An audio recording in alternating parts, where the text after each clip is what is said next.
and the floor is yours.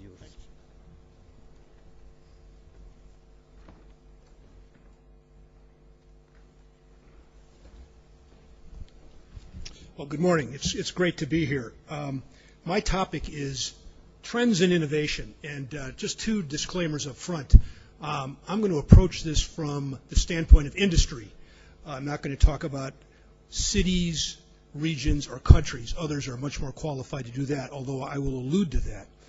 And secondly, I'm going to approach it from the standpoint of a practitioner. I lived this. I worked it from a pragmatic standpoint. I had people reporting to me. I had to motivate them. I deal with CEOs and executives who have bottom line results to meet. And I like to think of myself as somebody who's been in the trenches and has had to meet Friday's payroll as well and also innovate. And what I want to do is basically attack this issue of trends by addressing four topics. The first is why is innovation so important to companies? Why do we even talk about this so much? It's been number one on the hit parade of sound bites in industry for 5-10 years now. Why is it so important? Secondly, what's the current state of innovation? What are people saying about innovation? What are they thinking about it? What are companies doing about it? What are the goals and what are the opportunities? Basically, the opportunities. What can companies do to maintain or achieve competitive advantage through innovation? And finally, I will offer a couple of thoughts from my standpoint as to what Spain can do to improve on its approach to innovation. I will then include also two of my favorite sound bites on innovation. This is a very quotable topic, and everybody's got their own little sayings and quotes that are their favorites. I'll give you my favorites. And then I'm going to conclude with a thought for some of the young leaders that are listening in remote locations today at the universities, a special thought for them. And I'm going to do it in about 25 to 30 minutes. So, first of all, why on earth is innovation so important? Why all this talk? And I think the main reason is that it's because it is so closely related to achieving sustainable top-line growth. It's the holy grail for the quest to maximize shareholder value. You know, we've come through a period the last maybe 5 to 10 years where processes, disciplines to drive the bottom line are very well understood right now. How do you drive costs out? How do you improve efficiency? We don't always do it, but we kind of know how to do it. We know if we're not doing it right what we need to do, typically. And if you know, this is one of the reasons for the boom in private equity. You know, if you don't know how to operate a company, if you don't know how to, you know, operate efficiently, you've got some people out there who think they know how to do it. You know, the numbers are astounding. You know, $12 trillion of market cap in the U.S. for companies. $1 trillion of it has gone private in the last year. And that's $3 trillion on a global scale. It's happening everywhere. We just read yesterday that the Chinese government has bought into the Blackstone Group, the largest private equity company on earth, 10% of it. So this is happening. Earnings per share. In the last quarter alone, January, February, March, 2/3 of all U.S. companies publicly traded exceeded or hit the high end of their earnings per share target. So if you're supposed to be, if you say you're going to do 12 to 15% EPS, you're doing 16 cents, and you're exceeding it. And Wall Street is saying, that's okay, but we kind of expect that. And if you only do 15 cents, if you only meet your expectations, we're going to punish you. If you do 16 cents, what do you got coming? What's in the pipeline? Show me that you can sustain it. And the sustainability of top-line growth that is very closely related to innovation, and that's why there's so much interest in it. Now, beyond this top-line growth, there are what we call 4 innovation premiums, and I'll go through them very quickly. The first is that if your company is innovative, it attracts the best young talent. It's been shown again and again and again, particularly with the young generation. Why do you join a company? Why do you go to Google? Well, they're inventive.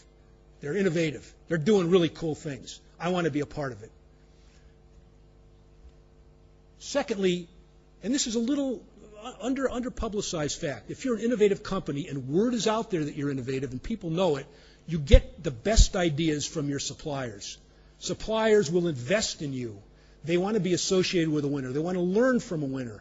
And so you'll be able to harvest more ideas through the fact that you're branded as an innovative company. Third, innovation becomes a part of a product's equity and commands a price premium. And we always like to talk about technology and all the great things that are happening with and how you can, get a price premium for that. But let's take something mundane like coffee. You look at Starbucks. They are selling what essentially is a commodity for 4, 5, 6 euros a glass or a cup on something that is, for many cases, a blind test loser versus his competition. But they're getting that because they have the image of an innovator, somebody that's bringing something new to the market that has what Larry has so rightly called a really killer user experience. And finally, innovation yields a 5 to 10% shareholder premium. And this goes beyond what I said about the shareholder value. This is, discount the pipeline. Take it all into consideration, all of that. Still, if you are an innovative company, you will still attract a 5% shareholder premium versus your competition. So that's why we innovate. Now, and that's why it's such a hot topic. I then want to address briefly the current state of innovation. What are the opportunities and what are the goals that companies have? And I'm going to cite very, very briefly 2 surveys that are out there that I think are pretty revealing. One appears in BusinessWeek every year. This appeared last year. It appears in July. It'll appear again this coming July. And it was done by our brethren at BCG, and it's a really good survey. And last year, the 10 most widely admired companies for innovation on earth were these 10. And 1,000 executives from around the world were polled. 50% in the U.S., 50% outside. There is a U.S. bias here, I think, but there is 50% outside of the U.S. that do participate in this survey. And these are the 10. Now, I show this, and people will then say, well, there's 1 or 2 of those that, I wouldn't put in the top 10 anymore. And so, take it for what it's worth in that regard. But what I think is most interesting are the internals of this. What really are people saying as to why they admire these companies? And here are just a couple sound bites that come out. These companies are admired because their innovation springs from market insights. They understand consumers, they understand customers, and their innovation comes from that. They're looking outside. They're looking into the real world, if you will. And if you're looking for a trend in innovation, which is my topic, what are the top trends, there is a massive move among companies now to understand consumers and customers in a deeper way. And they're using anthropologists, cultural ethnographers. I worked for a company that kind of invented the focus group idea, and it's kind of lost faith in it to some degree. It's now believed that if you can get inside the head of 8 people very deeply, it's worth more than 80 focus groups of 8,000 people. So there's something about understanding people in a deeper way, customers in a deeper way, and what's changing about them. And I'm reminded of, this is not one of the top 2 quotes, but I like it nonetheless. If the change is occurring greater outside your company than the end of it is in sight. And that's one of the things we see companies looking at again and again. How is the market changing? How can I build my innovation platform around that? Executives also admire these innovative companies because they can institutionalize innovation. They're not one-hit wonders. They do it again and again and again. How do they do it? Is this for cultural reasons, organizational reasons? I want to know how they organize, how they reward their people. And these companies have an ability to create something new from something old. It's not just about finding something that's never been seen before. I might have it already in-house. Maybe it didn't work right the first time, or it didn't work optimally. What can I do to improve on that? And then there are opportunities innovation. What do the companies say are their biggest opportunities innovation? And their number one opportunity, they say, is that I need to leverage my customer and supplier base more for ideas. Again, not a real sexy idea. Maybe it's surprising that this would be number 1. But again, how can I use my own value chain, my own network that I've got to harvest more and better ideas and not just have a transactional relationship between my customers and my suppliers where we're just arguing about price all the time? How can we get beyond that and really talk about innovation and ideas? Monitor has done its own survey. We've surveyed 400 companies around the world, executives, and I'm going to talk to you just briefly about the three of the key findings that I think we found in the area of innovation. And the first is that although innovation is focused on a lot, it isn't always driving growth. It's not driving that top-line growth the way we really want it to. And why is it? Well, if you look at where innovation is being played out within companies, it's going toward quality improvement platforms. How can I continually improve over what I'm already doing? Six Sigma kinds of things. Great, Six Sigma is great, but it's not going to lead to breakthrough innovation necessarily. Cost reduction and efficiency platforms. Again, this is where we see, despite all the verbiage, what is really happening in the marketplace, this is where innovation, quote unquote, is occurring. And not enough on the growth platforms, as Larry referred to them. You know, what business am I really in? How do I focus on things that cut across everything I'm doing in a big way? If I'm Nokia, am I in the telephone business? Or what does it really mean if I'm connecting people? Maybe I'm in more than the telephone business. Maybe I've got a device that's so ubiquitous that it can do a lot more. It's an entertainment device. It can do, maybe you put an RFID chip in. Maybe you make it a debit card. You know, these are all the things that are publicly being announced by the Motorola's and Nokias as to what business they're really in. This is where innovation is coming from. If I'm Google, am I in the search business? Is that really it for me? Or am I in the advertising business as well? You know, they just bought DoubleClick, and there's a $40 billion advertising industry out there on the internet. And predictably, Yahoo and Microsoft have followed very quickly in trying to, through their own acquisitions. So really, it's what is that platform for growth? Not just cost reduction or efficiency or just upgrading the dinosaur a little bit, doing a little bit better versus what I've already got. But the words and pictures aren't necessarily matching here. A second finding is that innovation is too narrowly defined by CEOs. And if there's really one message I think I want to give in terms of a trend here, and I think Larry was giving this too, is that innovation needs to be defined more than just product innovation or technology innovation. This is what CEOs are saying. They want to do things differently. That's 74% say that that's a key element of innovation. Or it's about technology or new processes or new products, etc.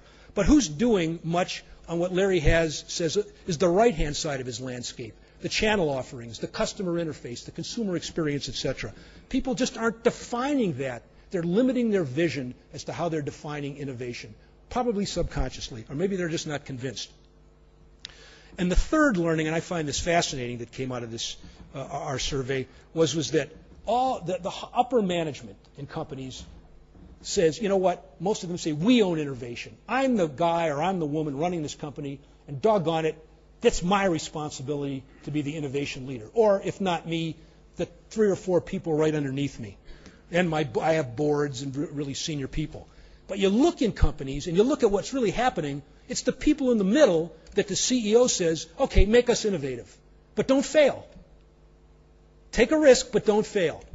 And so what happens? The CEO, the board of directors, the executives, the management committee gets frustrated that innovation isn't occurring from the ground up, and the people in the middle and from the ground up are saying, we haven't got the freedom to innovate because if I fail, I'm not going to get promoted.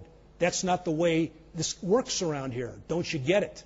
So we have really a kind of a standoff, if you will, occurring in many companies. So I really want to point out the notion of how you structure yourself, the rewards and recognitions that you've got within your company.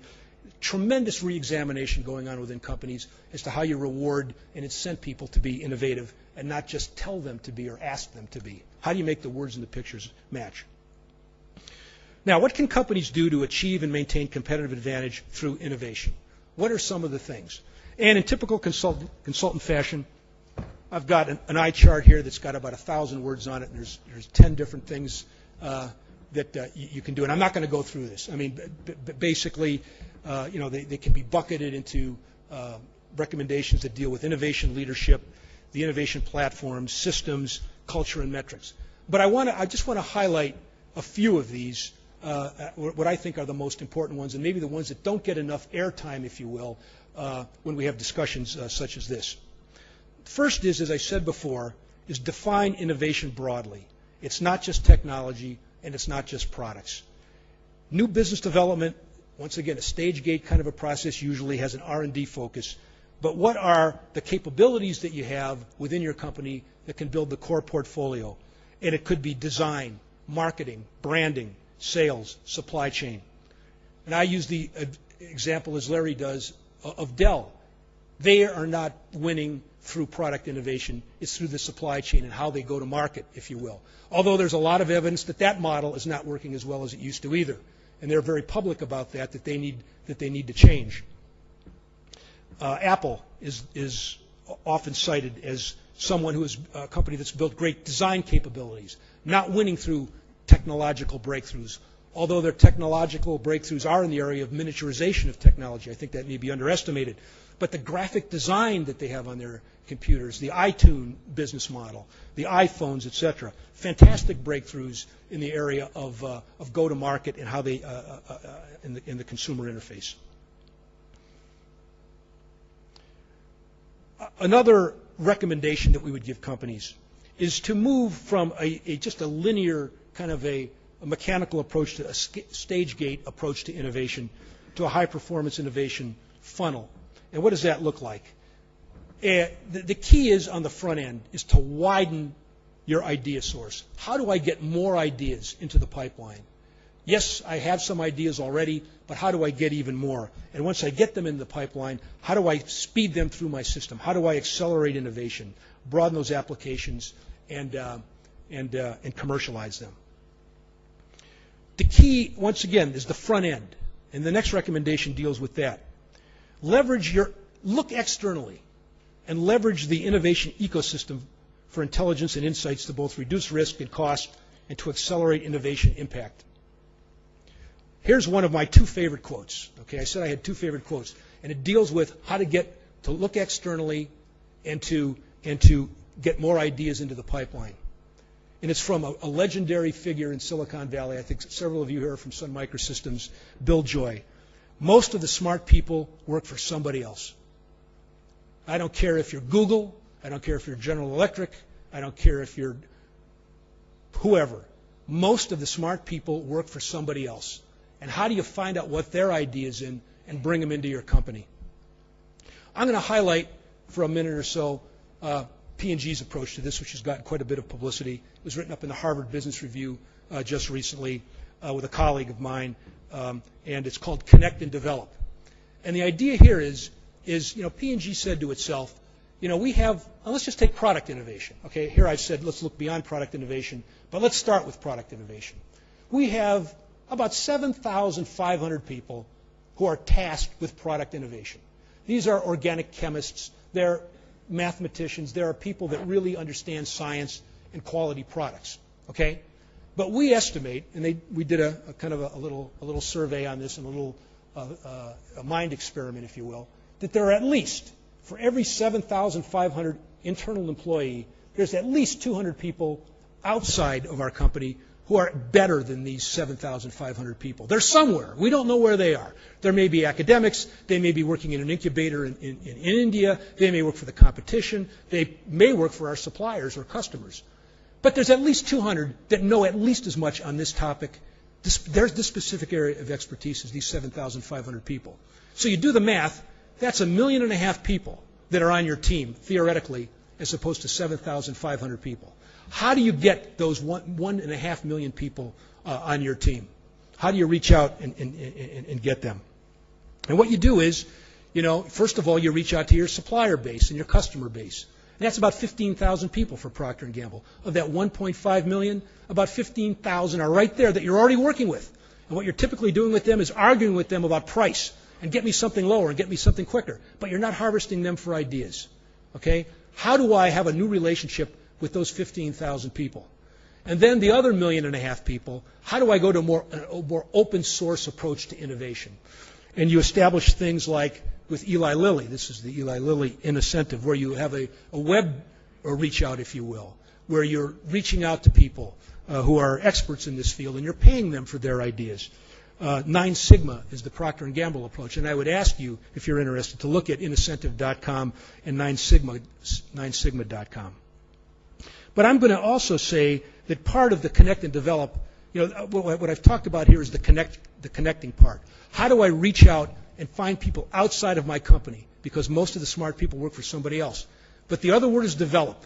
How do I bring it into my company? And let's not minimize the importance of that. How do I know, how can I match what I find out there with the growth platforms that I am already trying to establish internally? How do I develop that thinking within my company? And then and there, you run across all kinds, and I can tell you this from experience, all kinds of issues. There are threats. Well, you know, I'm one of the 7,500 people that have been doing this. I've been inventing my whole life. Now you want me to, now it's not invention anymore, it's innovation. But that's threatening to me. Am I going to still be employed? Am I still going to get promoted? How do you make something that is so obviously true, the move from invention to innovation, not a threat to people? It's a big challenge, and it's not easy to do, but it's one that needs to happen. And again, a lot of it has to do with the environment that you're working in, what do you establish as a business environment, and what are your rewards and recognitions for that as well. The final two recommendations are kind of under the cultural aspect. How do I create an environment for collaboration, experimentation, exchange of ideas? And how do I hire and retain individuals who exhibit this entrepreneurial spirit?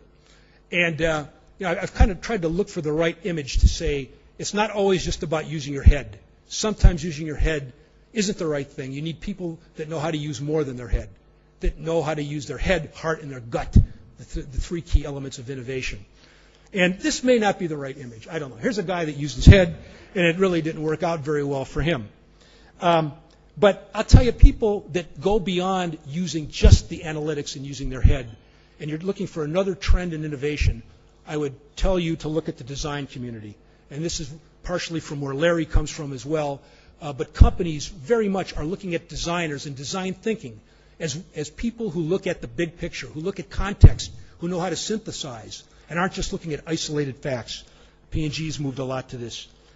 GE, a big proponent of design strategy. Jeff Immelt talks about this in the media. How do you go beyond Six Sigma and quality improvement to true breakthrough thinking? Design strategy is a way to do that.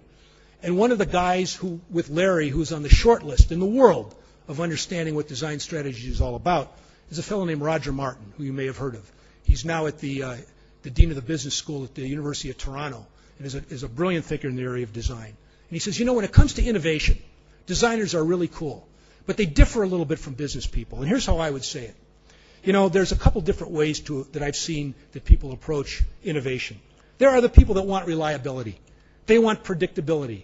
They want to get all the variables out that are extraneous and just give me the facts. This is what I want to build my innovation program around. And then there are those people who are looking for validity, not just reliability. They want to find the unique solution. They want to look at all the variables that could come together to work on an issue. And I'm not interested in fact as much as I'm interested in meaning. This is my definition of innovation.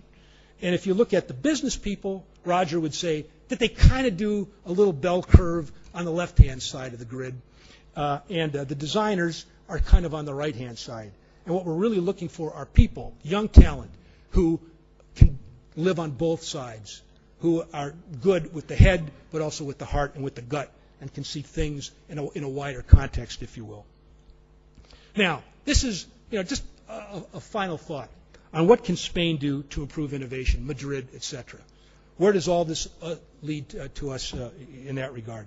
And I'm going to just offer a couple of thoughts. It seems to me there's two ways to think about this. One is, how can the world come to Spain?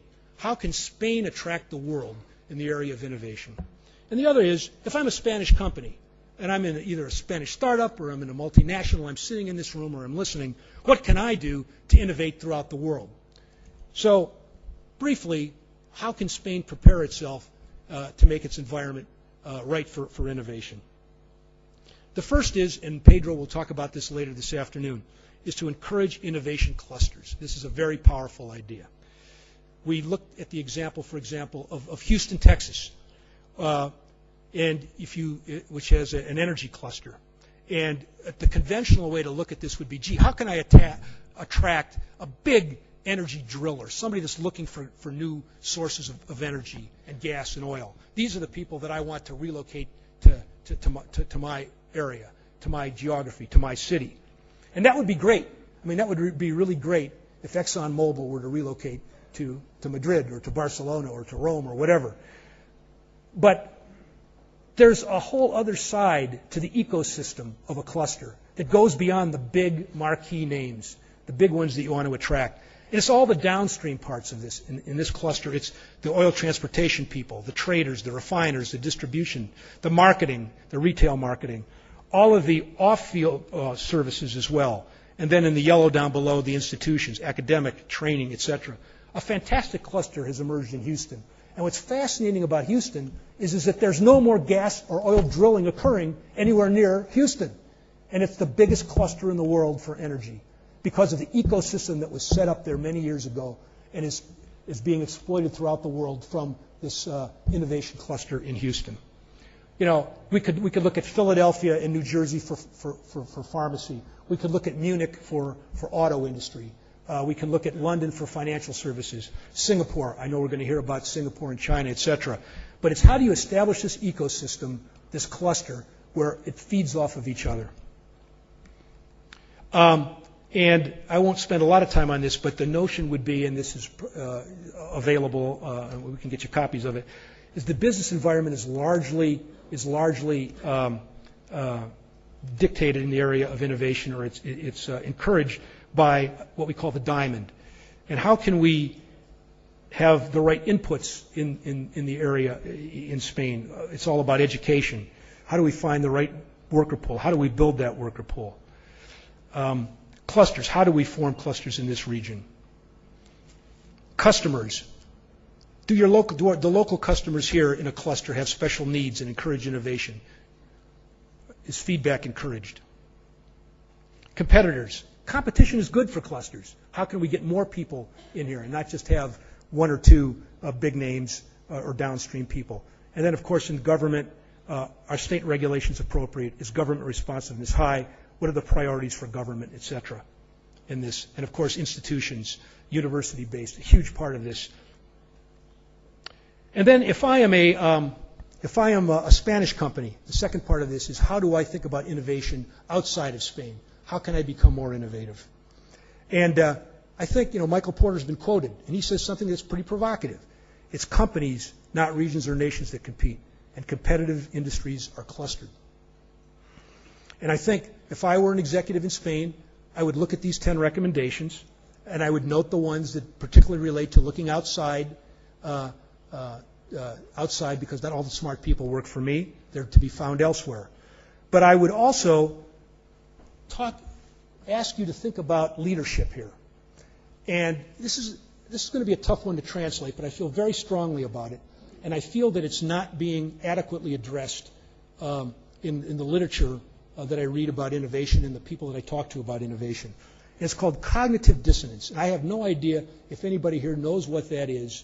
But if I'm an executive, if I'm a leader of a company, a Spanish company or any company, and I'm looking at reality, and that's what reality is all that stuff that he's looking at off to the right. You're right. When you look at the external world, you often find contradictions. You find things that are in conflict with your value system, with your belief system, with your business model. And it makes you feel uneasy. Cognitive dissonance is almost a physical feeling of discomfort because what I'm seeing on the outside doesn't jive with what I've always thought. And so what do business executives do? Many of them tend to ignore the reality. They tend to discount elements that contradict their belief. And this hasn't been studied much by business in the business community. It's been studied a lot by geopolitical leaders, the people that run countries, the cognitive dissonance. How can you not get what's going on around the world? How could you be so stupid? How could you have such a rigid view of the external world that you just can't see it anymore? You just can't see what's happening outside of your own paradigm, if you will. And it happens a lot in business. And what that executive typically wants to do is to package it all and to discount some of the variables that make him feel uneasy and put it all in a neat package. And I'm all for neatness. And I'm all for having the way of making order out of chaos. But when it means you're ignoring reality or you're discounting key parts of it because it makes you feel uneasy, then you're not going to be innovative. And I see that happening a lot and a lot and a lot. And there's a book to be written on this by somebody who's so inclined, I think. Now, and this is my second favorite quote, okay, beyond the Bill Joy quote. It's not what you don't know that will hurt you. It's what you think you know that isn't so that will hurt you. I've seen that happen many, many times in the area of innovation. You think you have the answer. You think you know how to innovate. You think you know what the end looks like, and you're not looking at what the market is telling you. You're not looking at what your customers and your consumers are telling you. I want to conclude now with what I would call a little elevator talk. You know, you see a lot of slides and a lot of data, and what does it really mean? I mean, if you really had, as they say, 60 seconds in an elevator with somebody to explain how you feel about innovation, what are you observing? How have you lived it as a practitioner? How do you see it playing out with executives that you work with around the world? What are you hearing? What are your beliefs? Here's what I would say. Here's how I would sum it up. Innovation is important. It leads to sustainable top-line growth, which is valued by the financial markets. And it's valued by the financial markets because it works. It's a valid measurement of future performance. It creates added benefits for your company.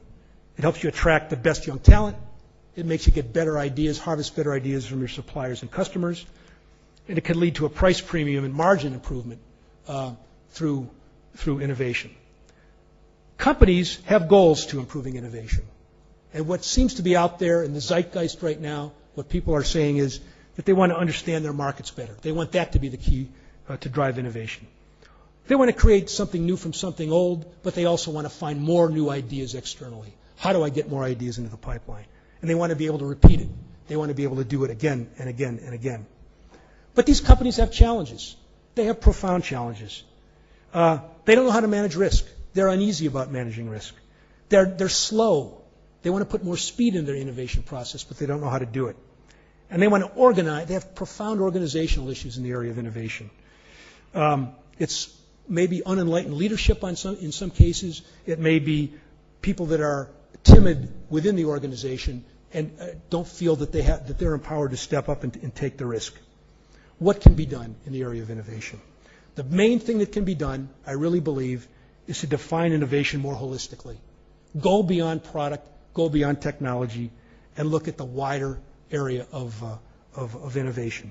The consumer interface, the customer interface, the experience, the total experience. Use the design community as kind of a prototype. And have a blend of analytics and intuition in what you're doing. Yes, it's all about the head to some degree in analytics, but it's also about the heart and about the gut. Innovation takes people with some courage. What can Spain do?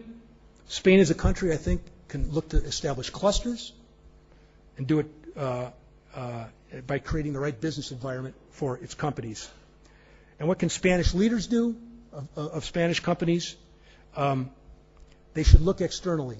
They should look outside of what they're doing, outside of their country, and be very objective and not discount certain parts of reality because it doesn't mesh with any preconceived notion about innovation. That's it. It's been a real pleasure talking to you, and I think Larry and I will